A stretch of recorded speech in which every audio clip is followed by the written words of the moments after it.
Halo sobat, kembali lagi di channel Juara Donghua. Kali ini admin akan melanjutkan lagi alur cerita Battle Through the Heavens chapter terbaru.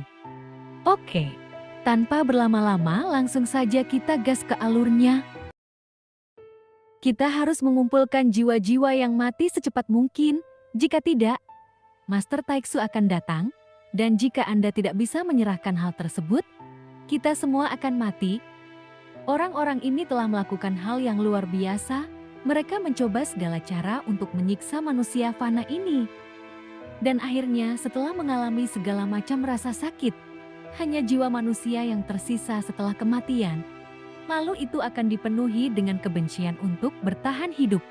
Para praktisi bintang ini terus melakukan intervensi, kemudian menciptakan doktrin kebencian lebih banyak terhadap jiwa yang tidak bersalah. Di pulau itu mereka bahkan dilarang keluar, karena jika ingin melarikan diri dan melompat ke laut pun, itu sama saja dengan bunuh diri. Itu semua adalah situasi fatal yang dilakukan oleh orang-orang kuat ini. Tidak ada peluang untuk bertahan hidup, karena dengan kekuatan manusia, bagaimana bisa mereka melawan para dewa? Jika bukan karena jiwa yang sangat dirugikan, dikhawatirkan mereka akan langsung membunuh manusia ini. Kemudian dia menawarkan jiwanya kepada Taiksu dengan kedua tangannya. Seluruh bintang itu, tidak ada orang kuat yang memiliki tulang punggung untuk bertahan hidup. Jadi orang-orang kuat itu tidak peduli biaya yang harus ditanggung, dan tidak peduli dengan ribuan makhluk ini. Artinya ini bukan kelangsungan hidup, tetapi pengkhianatan dalam hidup. Apakah kalian semua kultivator bintang ini? Pada saat ini, sebuah suara terdengar di antara banyak sosok. Begitu suara itu keluar, serta dengan tekanan yang kuat, semua orang pun kaget dan tidak bisa berkata-kata lagi. Tidak ada yang mengatakan sepatah kata pun, mereka semua tiba-tiba berbalik. Karena terkejut, mereka melihat ke arah asal suara itu. Terlihat sosok ramping itu berdiri tegak, tetapi tidak ada yang merasakan fluktuasi apapun di tubuhnya. Namun hal itu membuat banyak tokoh di sini berlutut dan beribadah di tanah dengan bunyi gedebuk. Xiaoyan kali ini bertanya, "Siapa kamu?" Terlihat, dia hanya langkah kelima dari Kabadian Kaisar, dan itulah pemimpin di sini. Baru setelah itu dia berani menatap Xiaoyan dengan ekspresi muram dan berteriak dengan suara yang dalam. Dia pun menjawab, "Siapa aku? Aku adalah orang kuat di langkah kelima, dan aku menjadi pemberontak demi melakukan sesuatu hal untuk Taiksu." Mata Xiaoyan pun terlihat dingin saat ini. Terlihat sosok itu berteriak, dan pria di langkah kelima ini tiba-tiba menjadi marah dan darahnya melonjak. Sepertinya saat ini dia merasakan kesenjangan kekuatan. Kami mengikuti perintah Taiksu. Jika kita berani berhenti, para dewa Taiksu pasti akan membunuh kita. Meskipun ada sedikit rasa takut dengan hanya mengandalkan langkah kelima ini, tetapi dia sepertinya berpikir, jika ia mengeluarkan kata Taiksu, Xiaoyan pasti akan takut. Shenxi belum dikalahkan. Apakah Anda sudah menjadi antak Taiksu? Apakah kekuatan langkah kelima menjadi yang terkuat di bintang ini, sehingga dapat menjadi penjaga bintang ini? Ingat, semua yang telah kamu peroleh sekarang hingga mampu menembus Kabadian Kaisar. Ini adalah takdir dunia.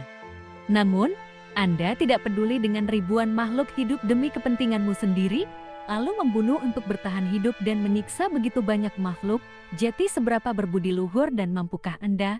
Saya adalah orang yang diberkati dengan keberuntungan ilahi dan menjadi orang kuat di Shenxi. Lalu Xiaoyan pun maju selangkah dengan telapak kakinya, kemudian api menyebar hingga ke telapak kakinya, dan seketika mengubah area sekitar menjadi lautan api. Kebanyakan praktisi tidak punya waktu untuk mengelak, karena kekuatan dewa perang ada di bawah, mengakibatkan tubuhnya langsung tersulut. Dia berteriak di lautan api, dan apapun yang terjadi, dia tidak dapat memadamkan api di tubuhnya. Dan yang ada kini hanya rasa sakit yang terlihat. Dia lalu melompat ke air di bawah, dan api Xiaoyan sebenarnya bisa dipadamkan dengan air laut biasa. Karena api ini hanya benda yang terbakar yang bisa menjadi abu, lalu akan hilang begitu saja. Suara jeritan pun kini melanda. Namun nampak dia mata Xiaoyan pun acuh tak acuh. Kemudian pria dengan kekuatan langkah kelima itu melihat ada sesuatu yang tidak beres, lalu telapak tangannya terentang. Segera, dia akan menghancurkan selip batu giok hitam yang muncul di tangannya. Tetapi tepat pada saat dia ingin menghancurkannya, tetapi ternyata dia tidak bisa menggerakkan kelima jarinya. Lalu selip batu giok hitam di tangannya ditarik keluar dengan daya isap yang kuat hingga terbang di depan Xiaoyan. Itulah masalahnya, karena sebagai pengkhianat, Xiaoyan Pu tidak akan memberinya kesempatan. Pikiran Xiaoyan pun kini tergerak. Kemudian saat ini di dalam bayangannya, klon jangkrik emas perlahan keluar. Terlihat itu telah terbang keluar, mengepakkan 6 sayap yang tak terlihat dan menerkam pria itu. Cahaya keemasan tiba-tiba keluar dari mulut, dan tubuh fisik pria ini ambruk dengan cepat, lalu berubah menjadi kabut darah dan ditelan oleh klon jangkrik emas.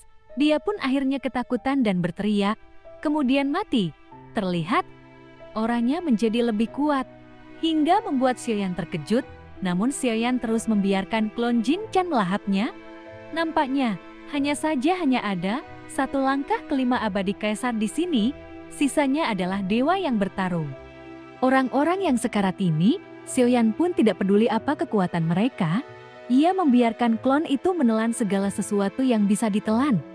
Segera di lautan api ini, sudah tidak ada lagi teriakan. Lalu setelah melakukan semua ini, atan api yang menyelimuti sekeliling baru saja bergulir kembali diintegrasikan kembali ke dalam tubuh Xiaoyan. Nampaknya telah menelan sekitar ratusan dewa yang bertarung dengan klon jangkrik emas. Pria itu berada di langkah kelima namun kekuatannya agak tidak menentu. Tetapi dilihat dari baunya, mungkin sekitar langkah ketujuh dari keabadian kaisar. Xiaoyan berkata, ia benar-benar bisa menelan yang kuat dan mengubahnya menjadi kekuatan tempurnya sendiri. Ini sangat menakjubkan. Efek klon Jin Chan tidak persis seperti yang dikatakan Yuyan, karena tidak hanya bisa mendapatkan kekuatan dari aturan pihak lain, dia bahkan bisa mendapatkan kekuatan devour. Itu sama saja dengan kekuatan aturan yang didapat yang telah ditelan oleh klon jangkrik emas. Namun ranah dan kekuatan diperoleh tidak bisa bertahan selamanya, itu perlahan akan hilang seiring berjalannya waktu. Xiaoyan pun segera mencoba menggunakan klon Jin Chan untuk melakukan beberapa keterampilan bertarung. Ditemukan bahwa selama pertempuran, akan mempercepat konsumsi tenaga yang didapat dari menelan.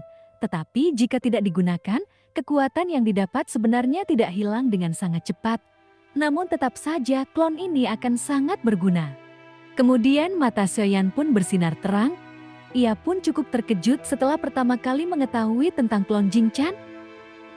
Ia punya rencana dalam pikirannya, karena klon jangkrik emas berbeda dengan klon dewa aslinya. Kemampuannya itu hanya pinjaman. Dengan kekuatan sang devour lalu akan menjadi kekuatannya sendiri. Maka jika seseorang bisa menelan keabadian Tuhan, kemungkinan keadaan klon jangkrik emas ini juga dapat mencapai kekuatan tersebut. Ini akan memungkinkan Xiaoyan untuk sementara waktu memiliki kuasa abadi Tuhan. Xiaoyan bergumam, pantas saja dewa jahat begitu menghargainya, lalu Yuyan juga sangat mementingkan hal itu. Tapi yang saya tidak tahu adalah apakah dia benar-benar tertipu olehku, atau kamu sengaja menutup mata. Sambil memikirkan, lalu klon jangkrik emas itu menyatu dengan bayangan. Namun Xiaoyan tidak terburu-buru untuk pergi, ia lalu melambaikan tangannya dan menembus batasan yang menyelimuti pulau di bawahnya. Lalu dia pun menyebarkan pil yang tak terhitung jumlahnya, dan menangkap lebih dari selusin ikan raksasa dari laut. Kehidupan manusia hanya bertahan 100 tahun, mereka semua berlari. Terlihat seperti keserakahan seorang kultivator, bahkan mereka rela berpisah dari istrinya. Xiaoyan juga menghela nafas dalam-dalam saat melihat ini. Karena melihat makhluk hidup tampak begitu tidak berarti pada saat ini, hanya ada sedikit praktisi di bintang ini, tampaknya sebagian besar dari mereka dimusnahkan oleh Taiksu. Dan apa yang tersisa? Mereka semua ditinggalkan oleh Taiksu untuk menyelesaikan pemurnian jiwa-jiwa yang dirugikan. Mereka membunuh angka yang tak terhitung jumlahnya, bahkan nyawa dan jiwa manusia tidak pernah terselamatkan. Sungguh Taiksu yang kejam. Xiaoyan pun tiba-tiba mengepalkan kelima jarinya, dan saat ini, niat membunuh terhadap Taiksu di hatinya semakin kuat. Tepat setelah Xiaoyan menyelesaikan semua ini, lalu saat bersiap untuk pergi, fluktuasi hebat datang dari kehampaan. Sesuatu yang sangat cepat sedang mendekati bintang ini dengan sangat cepat. Tepat pada waktunya, Sioyan pun tiba-tiba mengangkat kepalanya. Tidak ada klon Tuhan yang asli, tetapi dewa ini juga merupakan tubuh dewa asli bintang 5, dan kekuatan bertarungnya sudah cukup. Dan ketika melihat bayangan hitam besar yang menyapu langit, niat membunuh Sioyan Pup sangat kuat.